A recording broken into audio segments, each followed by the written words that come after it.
Hey book lovers, Victoria here and you're watching My Books Are Me. Today I'm going to be doing my April wrap up, and I had a really great reading month in April. I managed to read 8 books and for the most part they were all pretty good, so let's get into it. The first book I finished this month was Binge by Tyler Oakley. This is a collection of anecdotes and what's it called?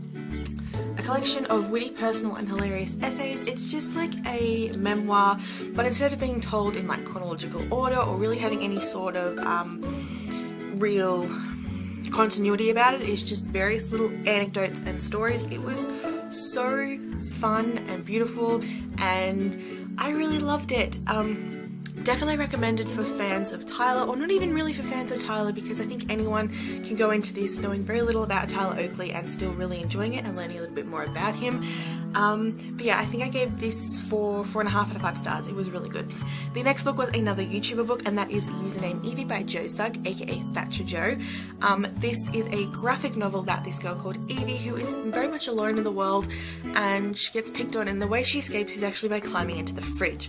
And her father is dying of, I think it's cancer, I'm not quite sure, but he's been working on this secret project and he unexpectedly, well not really unexpectedly, but he dies and she has to move in with her aunt and uncle and her cousin. She finds out that her father was working on this virtual world for Evie to escape into called Escape. And so Evie goes into it and she starts to explore the world, and she is very happy because everyone there sort of personifies her and happiness and niceness, and everyone she meets is really nice. However, her cousin, who is kind of a bitch, also finds out about Escape, and she goes in, and her anger and hatred start to affect the world, and people become like rabid monsters. And so Evie has to try and save the world, save herself, and get out before the world implodes and restarts and she'll be lost forever. It's a really interesting graphic novel. I really love the art style. It's very, well, it's just really nice, the art style in here.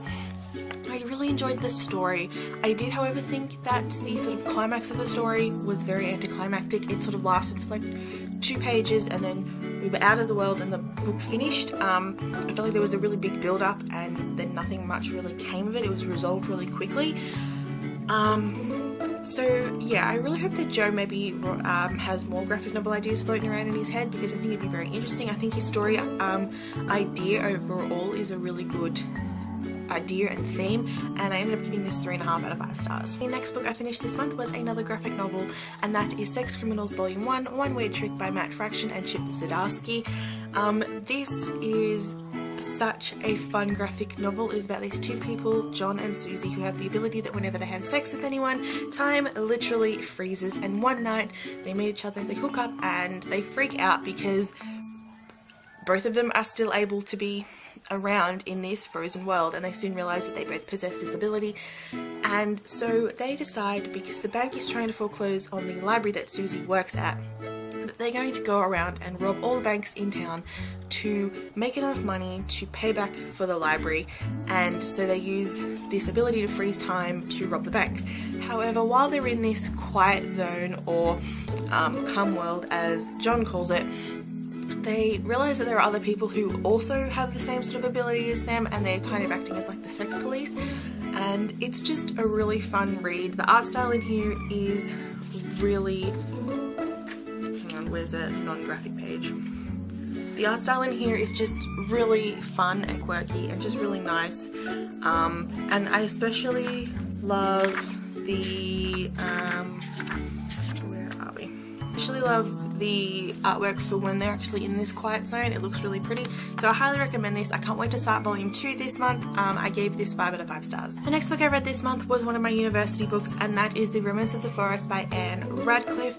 This is a very interesting story. It's about, I don't know how to explain it without kind of not necessarily ruining it, but just making it sound good. It's about this girl, Adeline, who is taken in by the Lamont family, who is escaping Paris to go on the run from creditors, and they end up at this abandoned abbey in the middle of a forest. And they decide to stay at this abbey because it is in the middle of nowhere, and there seems to be like this weird legend going around about it, and so the villagers don't come out, and Lamont thinks that he's not going to be found. And the abbey is very much derelict. There are sealed off rooms and passageways and cellars, and they come across a skeleton, a rusty dagger, and an old manuscript. And they start, and then Adeline finds herself at the mercy of the Abbey's proprietor, the Marquis, and he is just really infatuated with her, and she keeps turning him down, and she's in love with someone else, and they go on the run. And I had a lot of issues with this. The writing style was my main issue. It is very poetic and very focusing on nature, and just, I mean, I like it, but at the same time it was holding me back. And I felt like the story didn't go in the direction I thought it was. There was a bit in the middle where I got quite bored with it, and I ended up sort of skimming the last 100-200 pages and listening to it on audiobook.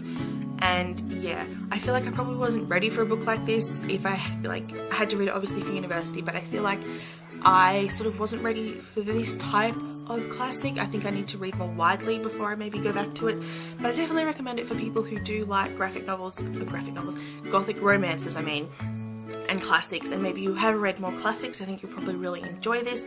The twist at the end was really interesting, I have to give it that, but I ended up giving this book 2.5 out of 5 stars. The next book I read this month was Asylum by Madeline Rowe, the first book in the Asylum series. This was such a really fun and creepy read. I have to admit, it didn't really go down the path I thought it was, but where it went was still really, really great. It was definitely creepy. I love that Madeline wrote it in such a way that you got a little bit of creepy, and then she'd like go back to normal and then give you a little bit more creepiness and go back. Like, she was just slowly giving you this creepiness. It wasn't full on, it was just enough to keep you interested and wanting more. I really enjoyed it. The ending of this was really good. I wasn't really expecting what was going to happen at the end of this book, but this is about this guy, Dan Crawford, who is going to the New Hampshire College Prep program the year before his senior year, and they have to stay in the Brooklyn dorm, which used to be an old asylum, and he meets Abby and Jordan, who are also on the program, and they become really good friends. And they decide to start exploring the Abbey, far out, I've read too many books, the asylum's sealed off office and underground, what's the word I'm looking for? Underground rooms and offices and operating theatre and things like that.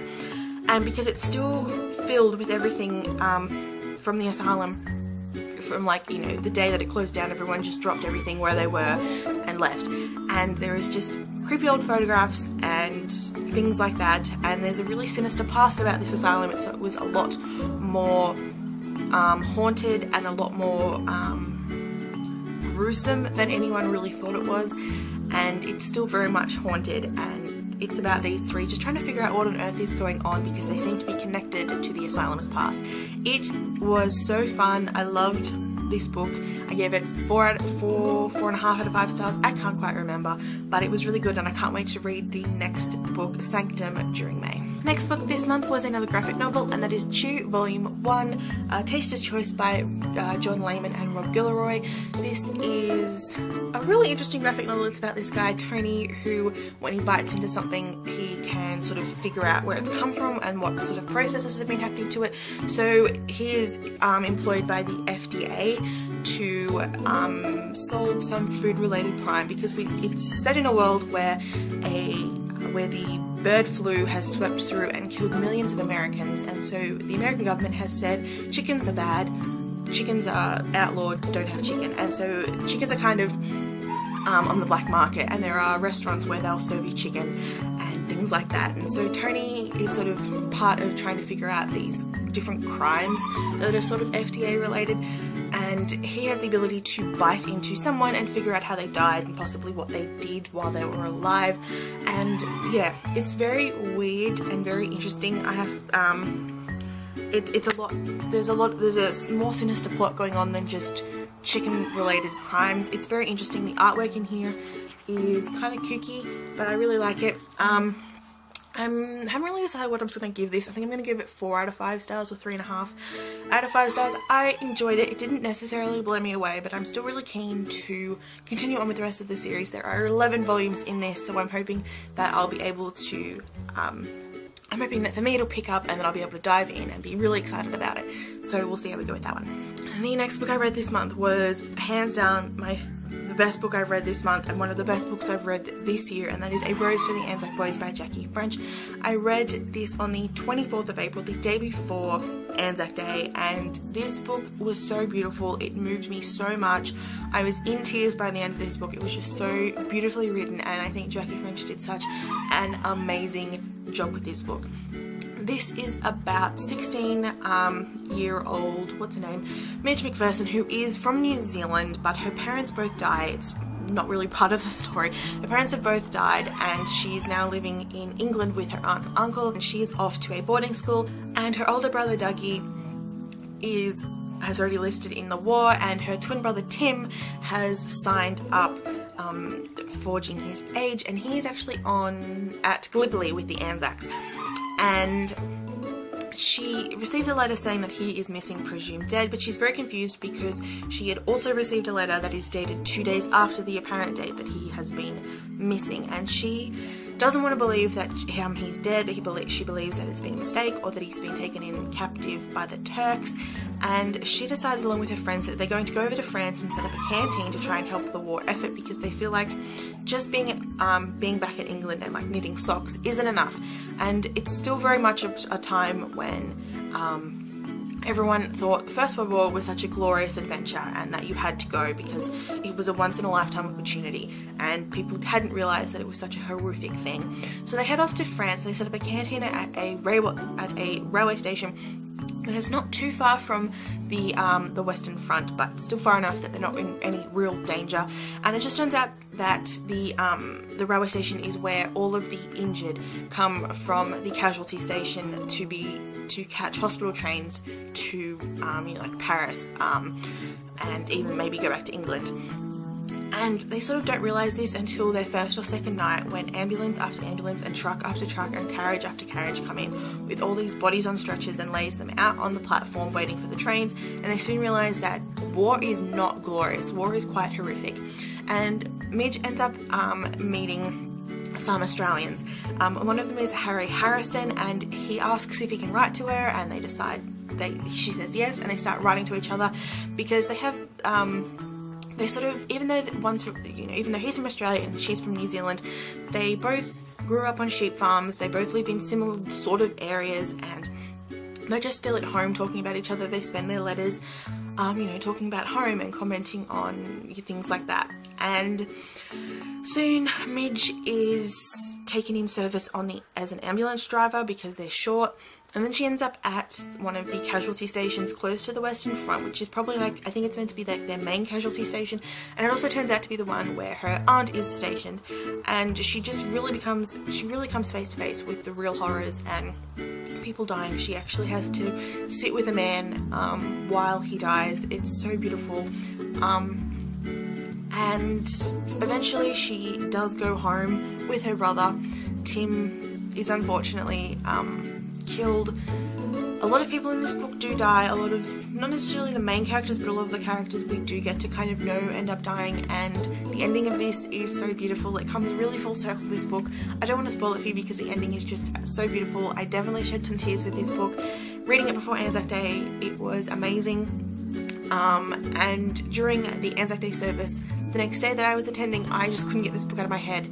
Seriously beautiful, and I can't wait to read it again next year. I'm definitely going to be reading again every Anzac Day because it is so beautiful. I highly recommend it. It's definitely not just for Australians or New Zealanders. Anyone who has any sort of interest in historical fiction should definitely pick this up. It is a YA book, so if you're interested in historical fiction YA, definitely read it. I gave this 5 out of 5 stars. So beautiful, and Jackie French is absolutely an amazing author. Finally, the last book that I finished this month was a bit of a fun one, and that is The History of the World According to Facebook by Wiley Overstreet. This is essentially if everything and everyone had Facebook from the dawn of time, from the Big Bang, and it's just, if they post status updates and like and comment, and it's just all like really cute. This is what it kind of looks like. You've got, where's one of my favourites? Henry VIII. Yay, great, another daughter. Hashtag sarcasm. Anne Boleyn. Well, I can't just will a boy into existence, honey. It's not up to me, so don't lose your head about it. Henry VIII. Oh, don't worry, honey. You might. It's just really fun. It starts with the Big Bang and ends with the capture of, or the killing of, what's his name? Osama bin Laden in May 2011. And I really enjoyed this. It was really fun just to read along, because it is, you know, it's somewhat accurate. It is a humorous look at history, but it is, you know, it is based off historical fact. And it was really nice to read things that I've actually studied and just get a laugh out of it, because it's really funny. The only problem I had with this was, after America is colonized, this book is pretty much centered on America, which is okay because America has had relatively interesting history. Some of the things I didn't get because I've never really studied in-depth American history, but I felt like it sort of really lost the whole world history thing. And really, it doesn't look at Africa, Middle East, Asia, Australasia, Canada, or South America. It does in little bits of places, but for the most part it is very Eurocentric and Americanized, which I get because they are, you know, two of the oldest civilizations, but I was really wanting, well, not two of the oldest, but, you know, two of the main points in history kind of thing. And I was really upset that, like, well, not upset, I was just really annoyed that we didn't sort of get something of, you know, ancient China, or just current China, or nothing Indian, or nothing Australian. And being an Australian, I noticed that there wasn't even just one little thing relating to Australia. I really wished it was more world history, because at the end of this book it was really the history of America according to Facebook, and it really just lost itself. But I do highly recommend this. You don't have to have any real historical knowledge, just basic high school history education will be enough to understand this. So definitely check it out. College Humor also did a series like this, and I actually kind of think the College Humor one does a little bit of a better job. It sort of focuses on the different eras a little bit more. But yeah, I gave this 3.5 out of 5 stars, so definitely check it out if you're interested. So these are the 8 books that I read during the month. Like I said, they were all pretty good and I really liked them. Make sure you check out my blog, which has reviews to all of these books if you want to know more about them. And I will see you guys soon with another video. Bye!